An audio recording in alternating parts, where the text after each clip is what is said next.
ma tahay arday sanadkan dhameeyey dugsiga sare weli ma isweydiinaysaa maxaan bartaa jaamacadee baan bilaabaa sidee baan fursad waxbarasho ku heli karaa haddaba waxaa ururka burco frontiers uu kuu qaban doonaa dhowaan educational expo oo ah madal ay isugu iman doonaan dhammaanba jaamacadaha magaalada burco si ay ardayda u siiyaan fursado talooyin iyo hagitaan waxbarasho educational expo-gani waa madal aad ka heli karto xogta jaamacadaha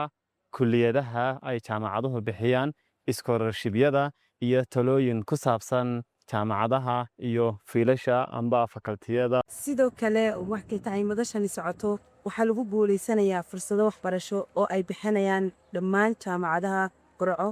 oo ay fududaynayaan ama uu fududaynayo ururka Burco Frontiers.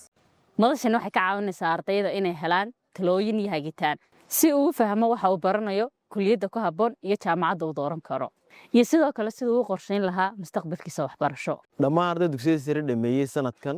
ee magaalada Burco iyo nawaaxigeeda ah tani waa fursadiini la kulanka jaamacadaha magaalada Burco iyo xog wareysiga